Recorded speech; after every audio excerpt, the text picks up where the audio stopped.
All welcome to study win PSC. ഏറ്റവും latest ആയിട്ടുള്ള current affairs ക്വസ്റ്റ്യൻസും ആൻസേഴ്സുമാണ് ഇന്നത്തെ ഈ ക്ലാസ്സിൽ പഠിക്കുന്നത്. ഈ ക്ലാസ്സിനെ ബേസ് ചെയ്ത് ഈ വീഡിയോയുടെ താഴെയുള്ള കമൻറ്റ് ബോക്സിൽ 2 ചോദ്യങ്ങൾ ഉണ്ടായിരിക്കും. ആ 2 ചോദ്യങ്ങൾക്ക് ഈ ക്ലാസ് മുഴുവൻ കണ്ട് പഠിച്ച ശേഷം എല്ലാവരും കറക്റ്റായിട്ടുള്ള ഉത്തരം കമൻറ്റ് ചെയ്യുക. അപ്പോൾ എല്ലാവരും നന്നായിട്ട് തന്നെ പഠിക്കുക. ഓക്കെ.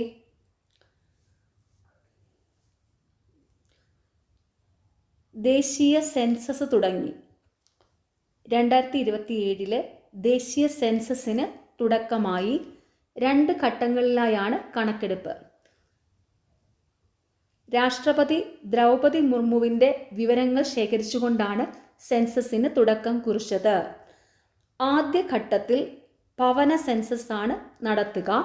താമസ സൗകര്യം, അടിസ്ഥാന സൗകര്യങ്ങൾ മുതലായ വിവരങ്ങൾ ശേഖരിക്കും. 2ാം ഘട്ടത്തിൽ ജനസംഖ്യാ കണക്കെടുപ്പും ജാതി സെൻസസും നടത്തും. സെൻസസ് പൂർണ്ണമായും ഡിജിറ്റൽ രൂപത്തിലാവും. ആദ്യഘട്ടം ഏപ്രിൽ 1 മുതൽ സെപ്റ്റംബർ 30 വരെയാണ്. കേരളത്തിൽ ആദ്യഘട്ട സെൻസസ് ജൂണിൽ ആരംഭിക്കും. സെൻസസ് നടപടികളുടെ ആകെ ചിലവിനായി 11,718.24 കോടി രൂപ കേന്ദ്ര മന്ത്രിസഭ നീക്കിവെച്ചു. അപ്പോൾ ആദ്യം സെൻസസിനെ കുറിച്ചാണ്. ദേശീയ സെൻസസ് തുടങ്ങി. 2027 ദേശീയ സെൻസസിന് തുടക്കമായി. 2 ഘട്ടങ്ങളിലായാണ് കണക്കെടുപ്പ്.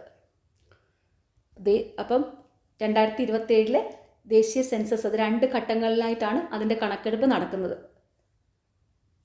രാഷ്ട്രപതി ദ്രൗപദി മുർമുവിൻ്റെ വിവരങ്ങൾ ശേഖരിച്ചുകൊണ്ടാണ് സെൻസസിന് തുടക്കം കുറിച്ചത്. ഓർത്ത് വെച്ചോണേ, രാഷ്ട്രപതി ദ്രൗപദി മുർമുവിൻ്റെ വിവരങ്ങൾ ശേഖരിച്ചുകൊണ്ടാണ് സെൻസസിന് തുടക്കം കുറിച്ചത്. ആദ്യഘട്ടത്തിൽ ഭവന സെൻസസ് ആണ് നടത്തുക. താമസ സൗകര്യം, അടിസ്ഥാന സൗകര്യങ്ങൾ മുതലായ വിവരങ്ങൾ ശേഖരിക്കും. 2ാം ഘട്ടത്തിൽ ജനസംഖ്യാ കണക്കെടുപ്പും ജാതി സെൻസസും നടത്തും.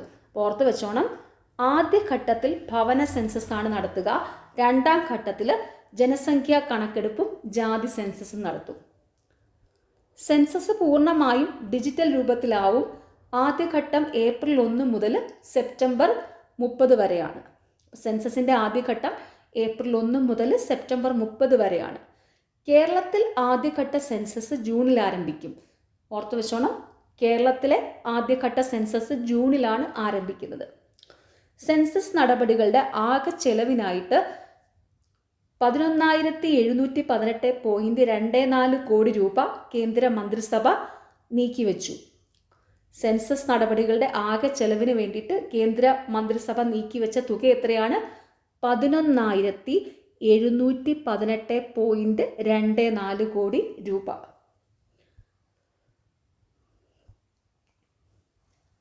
രാംകുമാർ മുഖോപാധ്യായയ്ക്ക് സരസ്വതി സമ്മാൻ.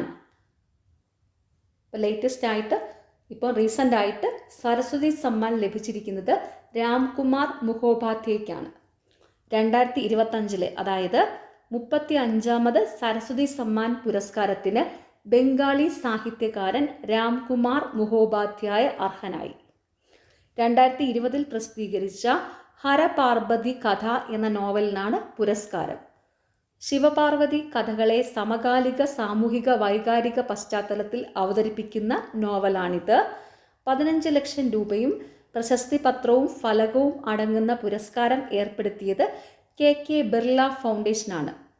അപ്പോൾ ലേറ്റസ്റ്റ് ആയിട്ടുള്ള അതായത് 2025 35ാമത് സരസ്വതി സമ്മാൻ പുരസ്കാരത്തിന് അർഹനായത് ബംഗാളി സാഹിത്യകാരൻ രാംകുമാർ മുഖോപാധ്യായയാണ്. 2020 പ്രസിദ്ധീകരിച്ച ഹരപാർവതി കഥ എന്ന നോവലിനാണ് പുരസ്കാരം. 2025 സരസ്വതി സമ്മാൻ ലഭിച്ചിരിക്കുന്നത് ഹരപാർവതി കഥ എന്ന നോവലിനാണ് കേട്ടോ. നോവലാണെങ്കിൽ അത് ഏതാണ്? ഹരപാർവതി കഥ. 2025 സരസ്വതി സമ്മാൻ പുരസ്കാരം ലഭിച്ച നോവൽ ഹരപാർവതി കഥ. ശിവപാർവതി കഥകളെ സമകാലിക സാമൂഹിക വൈകാരിക പശ്ചാത്തലത്തിൽ അവതരിപ്പിക്കുന്ന നോവലാണിത്. 15 ലക്ഷം രൂപയും പ്രശസ്തി പത്രവും ഫലകവും അടങ്ങുന്നതാണ് പുരസ്കാരം. അപ്പോൾ സരസ്വതി സമ്മാന പുരസ്കാരം എന്ന് പറയുന്നത് 15 ലക്ഷം രൂപയും പ്രശസ്തി പത്രവും ഫലകവും അടങ്ങുന്നതാണ്. സരസ്വതി സമ്മാനത്തിൻ്റെ തുക എത്രയാണെന്നൊക്കെ ചോദിക്കാറുണ്ട് കേട്ടോ. എത്ര തുകയാണ് കൊടുക്കുന്നതെന്ന്? 15 ലക്ഷം രൂപയാണ് സരസ്വതി സമ്മാനത്തിൻ്റെ പുരസ്കാര തുക. 15 ലക്ഷം രൂപ. 15 ലക്ഷം രൂപ. ഈ സരസ്വതി സമ്മാന പുരസ്കാരം ഏർപ്പെടുത്തിയത് KK ബിർള ഫൗണ്ടേഷനാണ്. അതും കൂടി ഒന്ന് ഓർത്ത് വെച്ചോടെ. സരസ്വതി സമ്മാൻ ഏർപ്പെടുത്തിയത് KK ബിർള ഫൗണ്ടേഷനാണ്. അതൊക്കെ GK ചോദിക്കാറുണ്ട്. ഓക്കെ. അപ്പോൾ 2025 അതായത് 35ാമത് സരസ്വതി സമ്മാൻ പുരസ്കാരത്തിന് ബംഗാളി സാഹിത്യകാരൻ രാംകുമാർ മുഖോപാധ്യായ അർഹനായി. സാധാരണ പരീക്ഷയ്ക്കൊക്കെ ഏത് ഭാഷയിലെ സാഹിത്യകാരനാണ് ലഭിച്ചതെന്നൊക്കെ ചോദിക്കാറുണ്ട്. അപ്പോൾ സരസ്വതി സമ്മാനം ലഭിച്ചിരിക്കുന്നത് ഏറ്റവും ലേറ്റസ്റ്റ് ആയിട്ട് ആർക്കാണ്? ബംഗാളി സാഹിത്യകാരനാണ് കേട്ടോ. ബംഗാളി സാഹിത്യകാരൻ രാംകുമാർ മുഖോപാധ്യായ ബംഗാളി സാഹിത്യകാരനാണ്. ഓക്കെ. അടുത്തത് ബലേൻ ഷാ നേപ്പാളിൻ്റെ പ്രധാനമന്ത്രി. നേപ്പാളിൻ്റെ പുതിയ പ്രധാനമന്ത്രിയാണ് ബലേൻ ഷാ. രാഷ്ട്രീയ സ്വതന്ത്ര പാർട്ടി RSP നേതാവ് ബലേൻ ഷാ നേപ്പാളിൻ്റെ 40ാം പ്രധാനമന്ത്രിയായി ചുമതലയേറ്റു. ജൻസി വിപ്ലവത്തിന് ശേഷം നേപ്പാളിൽ നടന്ന തിരഞ്ഞെടുപ്പിൽ 3/2 ഭൂരിപക്ഷത്തോടെയാണ് RSP വിജയിച്ചത്. 35കാരനായ ബലേൻ ഷാ നേപ്പാളിലെ ഏറ്റവും പ്രായം കുറഞ്ഞ പ്രധാനമന്ത്രിയാണ്. കലാപത്തിന് ശേഷം ഇടക്കാല പ്രധാനമന്ത്രിയായ സുശീല കാർക്കി മാർച്ച് 27 രാജിവെച്ചിരുന്നു. ജൻസി വിപ്ലവവുമായി ബന്ധപ്പെട്ട അന്വേഷണ കമ്മീഷൻ റിപ്പോർട്ട് പ്രകാരം മുൻ പ്രധാനമന്ത്രി KP ശർമ്മ ഒലിയെയും മുൻ ആഭ്യന്തരമന്ത്രി രമേശ് ലേഖകിനെയും നേപ്പാൾ പോലീസ് അറസ്റ്റ് ചെയ്തു. 3 മുതൽ 10 വർഷം വരെ തടവ് ലഭിക്കാവുന്ന കുറ്റങ്ങളാണ് ഇവർക്കുമേൽ ചുമത്തിയിരിക്കുന്നത്. അപ്പോൾ ഇവിടുത്തെ പോയിന്റ് ഇതാണ്. നേപ്പാളിലെ ഇപ്പോഴത്തെ പ്രധാനമന്ത്രി ബലേൻ ഷാ ആണ്. നേപ്പാളിലെ പ്രധാനമന്ത്രി ബലേൻ ഷാ. രാഷ്ട്രീയ സ്വതന്ത്ര പാർട്ടി RSP നേതാവ് ബലേൻ ഷാ നേപ്പാളിൻ്റെ 40ാം പ്രധാനമന്ത്രിയായി ചുമതലയേറ്റു. ജൻസി വിപ്ലവത്തിന് ശേഷം നേപ്പാളിൽ നടന്ന തിരഞ്ഞെടുപ്പിൽ 3/2 ഭൂരിപക്ഷത്തോടെയാണ് RSP വിജയിച്ചത്. ജൻസി എന്താണ്? Generation Z. അതായത് 1997നും 2012നും ഇടയിൽ ജനിച്ചവരെയാണ് ജനറേഷൻ ഇസഡ് എന്ന് വിളിക്കുന്നത്. അതൊന്ന് ഓർത്ത് വെച്ചോണം കേട്ടോ. ഈ അടുത്തിടെ നടന്ന PSC പരീക്ഷയിലും ചോദിച്ചിട്ടുണ്ടായിരുന്നു. അപ്പം ജനറേഷൻ ഇസഡ് എന്ന് പറയുന്നത് 1997നും 2012നും ഇടയിൽ ജനിച്ചവരാണ്. അതായത് യുവതലമുറ. ജൻസി എന്താണ്? Generation Z. Generation Z. Gen Z എന്ന് വെച്ചാൽ എന്താണ്? 1997നും 2012നും ഇടയിൽ ജനിച്ചവരെയാണ് ജൻസികൾ എന്ന് വിളിക്കുന്നത്. ഓക്കെ. അപ്പം ജൻസി വിപ്ലവത്തിന് ശേഷം നേപ്പാളിൽ നടന്ന തിരഞ്ഞെടുപ്പിൽ 3/2 ഭൂരിപക്ഷത്തോടെയാണ് RSP വിജയിച്ചത്. ജൻസി എന്ന് പറയുമ്പോൾ തന്നെ യുവതലമുറ എന്ന് ഓർക്കുക കേട്ടോ. അപ്പം നിങ്ങളിൽ കൂടുതൽ നമ്മുടെ ഈ ക്ലാസ്സുകളൊക്കെ കാണുന്ന കൂടുതൽ പേരും ജൻസികളായിരിക്കുമല്ലോ.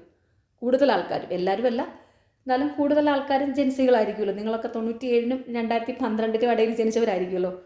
അപ്പോൾ ആ ജൻസിയുടെ ആ ഒരു പീരീഡ് ഓർക്കാൻ അങ്ങനെ അങ്ങ് ഓർത്ത് വെച്ചാൽ മതി. ഓക്കെ. അപ്പോൾ ജൻസി എന്താണെന്ന് മറന്നു പോകരുത്. ജനറേഷൻ ഇസഡ്, അതായത് 1997നും 2012നും ഇടയിൽ ജനിച്ച ആൾക്കാരാണ് ജനറേഷൻ ഇസഡ് അല്ലെങ്കിൽ ജൻസി. ഓക്കെ. അപ്പോൾ ജൻസി വിപ്ലവത്തിന് ശേഷം നേപ്പാളിൽ നടന്ന തിരഞ്ഞെടുപ്പിൽ 3/2 ഭൂരിപക്ഷത്തോടെ RSP വിജയിച്ചു. അങ്ങനെ 35കാരനായ ബലേൻ ഷാ നേപ്പാളിലെ ഏറ്റവും പ്രായം കുറഞ്ഞ പ്രധാനമന്ത്രി ആയി.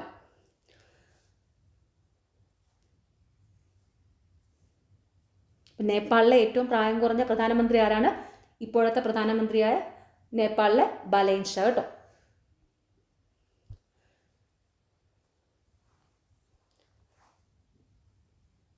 കലാപത്തിന് ശേഷം ഇടക്കാല പ്രധാനമന്ത്രിയായ സുശീല കാർക്കി മാർച്ച് 27 രാജിവെച്ചിരുന്നു. അപ്പം നേപ്പാളിലെ ഇടക്കാല പ്രധാനമന്ത്രി അത് സുശീല കാർക്കി ആയിരുന്നു. അതും ഈ അടുത്തിടെ നടന്ന ഏതോ ഒരു PSC പരീക്ഷ ചോദിച്ചിട്ടുണ്ടായിരുന്നേ.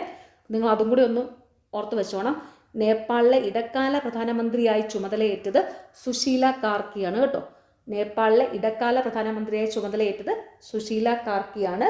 ഇപ്പോഴത്തെ നിലവിലെ നേപ്പാളിലെ പ്രധാനമന്ത്രി, അതായത് നേപ്പാളിലെ പുതിയ പ്രധാനമന്ത്രി ബലേൻഷയാണ്. ബലേൻഷ. ഇടക്കാല പ്രധാനമന്ത്രിനെ ഓർത്തു വയ്ക്കുക, പുതിയ പ്രധാനമന്ത്രിനെ ഓർത്തു വയ്ക്കുക കേട്ടോ.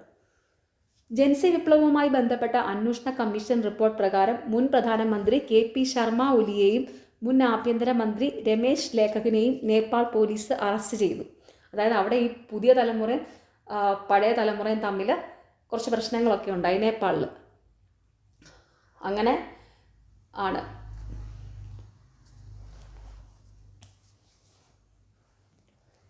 മൂന്ന് മുതൽ 10 വർഷം വരെ തടവ് ലഭിക്കാവുന്ന കുറ്റങ്ങളാണ് ഇവർക്കുമേൽ ചുമത്തിയിരിക്കുന്നത്. ഓക്കെ.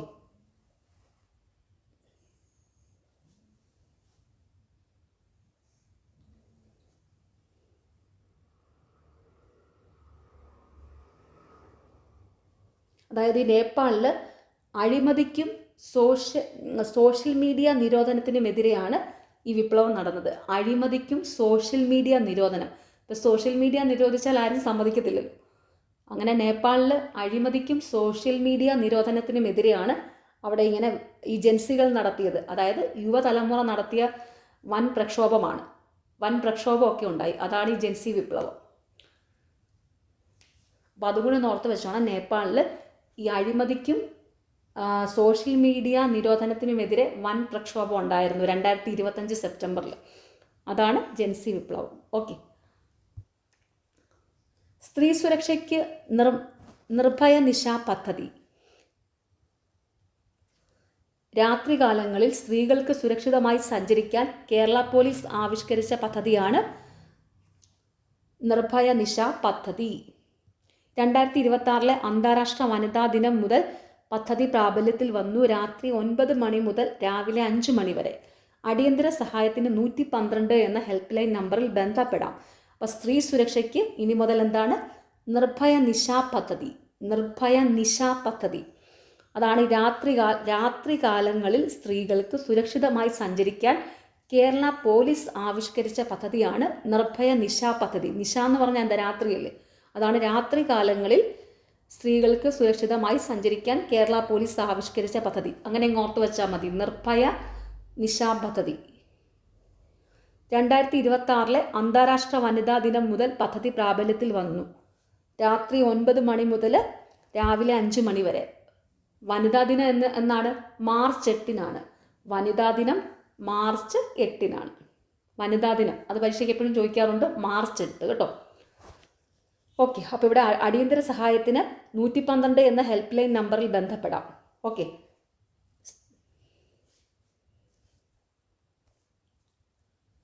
എന്താണ് അപ്പം നിർഭയ നിശ പദ്ധതി? രാത്രികാലങ്ങളിൽ സ്ത്രീകൾക്ക് സുരക്ഷിതമായി സഞ്ചരിക്കാൻ കേരള പോലീസ് ആവിഷ്കരിച്ച പദ്ധതി നിർഭയ നിശ പദ്ധതി. അടുത്തത് റെഡ് ക്രൗൺസ് റൂഫ്ഡ് ആമകൾ. IUCN ചുവന്ന പട്ടികയിൽ ഗുരുതരമായ വംശനാശ ഭീഷണി നേരിടുന്നവയാണ് ഈ ആമകൾ. നമാമി ഗംഗ പദ്ധതിയുടെ ഭാഗമായി 20 ആമകളെ ഗംഗാതടത്തിൽ നിക്ഷേപിച്ചു. ഇവയെ നിരീക്ഷിക്കാൻ ട്രാക്കിംഗ് സിസ്റ്റം ഏർപ്പെടുത്തി. ഗംഗാ നദിയിലെ മണൽവാരൽ, അനിയന്ത്രിത മത്സ്യബന്ധനം, മലിനീകരണം എന്നിവ ഇവയുടെ നിലനിൽപ്പിന് ഭീഷണിയാണ്. ഇതിൻ്റെ ശാസ്ത്രീയ നാമം ബറ്റാങ്കൂർ കച്ചൂക്ക. റെഡ് ക്രൗൺഡ് റൂഫ്ഡ് ആമകൾ, അതിനെപ്പറ്റിയാണ് പറയുന്നത്. അതായത് IUCN ചുവന്ന പട്ടികയിൽ ഗുരുതരമായ വംശനാശ ഭീഷണി നേരിടുന്നവയാണ് ഈ ആമകൾ കേട്ടോ. അപ്പോൾ ഇത് IUCN ചുവന്ന പട്ടികയിൽ ഉൾപ്പെടുത്തിയതാണ്. എന്തിനെ? റെഡ് ക്രൗൺസ് റൂഫ്ഡ് ആമകളെ. ഗുരുതരമായ വംശനാശ ഭീഷണി നേരിടുന്നത് കൊണ്ട് IUCN ചുവന്ന പട്ടികയിൽ ഉൾപ്പെടുത്തിയവയാണ് റെഡ് ക്രൗൺസ് റൂഫ്ഡ് ആമകൾ. നമാമി ഗംഗ പദ്ധതിയുടെ ഭാഗമായി 20 ആമകളെ ഗംഗാതടത്തിൽ നിക്ഷേപിച്ചു. ഇവയെ നിരീക്ഷിക്കാൻ ട്രാക്കിംഗ് സിസ്റ്റം ഏർപ്പെടുത്തി. ഗംഗാ നദിയിലെ മണൽവാരൽ, അനിയന്ത്രിത മത്സ്യബന്ധനം, മലിനീകരണം എന്നിവ ഇവയുടെ നിലനിൽപ്പിന് ഭീഷണിയാണ്. ഇതിൻ്റെ ശാസ്ത്രീയ നാമം എന്താണ്? ബറ്റാഗൂർ കച്ചൂക്ക. ഓക്കെ. അടുത്തത് additional solicitor general P. Sreekumar Kerala ഹൈക്കോടതിയിലെ ആദ്യത്തെ അഡീഷണൽ സോളിസിറ്റർ ജനറലായി P. ശ്രീകുമാറിനെ നിയമിച്ചു. രാജ്യത്തെ ഹൈക്കോടതികളിൽ ASG, അതായത് അഡീഷണൽ സോളിസിറ്റർ ജനറൽ പദവി സൃഷ്ടിച്ച ശേഷമുള്ള ആദ്യത്തെ നിയമനമാണിത്. ഓക്കെ, അപ്പോൾ അഡീഷണൽ സോളിസിറ്റർ ജനറൽ ആരാണ്? പി ശ്രീകുമാർ. കേരള ഹൈക്കോടതിയിലെ ആദ്യത്തെ അഡീഷണൽ സോളിസിറ്റർ ജനറൽ ആരാണ്? പി ശ്രീകുമാർ. കേരള ഹൈക്കോടതിയിലെ ആദ്യത്തെ അഡീഷണൽ സോളിസിറ്റർ ജനറലായി പി ശ്രീകുമാറിനെ നിയമിച്ചു.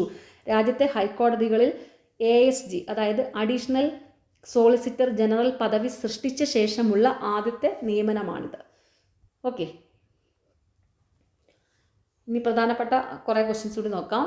അതായത് ഗ്രേറ്റ് ഇന്ത്യൻ ബസ്റ്റാർഡ് 10 വർഷത്തിന് ശേഷം ഗുജറാത്തിലെ കച്ചിൽ ആദ്യമായി പക്ഷിക്കുഞ്ഞ് ജനിച്ചു. അതാണ് ഗ്രേറ്റ് ഇന്ത്യൻ ബസ്റ്റാർഡ്. 10 വർഷത്തിന് ശേഷം ഗുജറാത്തിലെ കച്ചിൽ ആദ്യമായി പക്ഷിക്കുഞ്ഞ് ജനിച്ചു. നോയിഡ അന്താരാഷ്ട്ര വിമാനത്താവളം ഉത്തർപ്രദേശിലെ ജയവാറിൽ പ്രധാനമന്ത്രി ഉദ്ഘാടനം ചെയ്തു.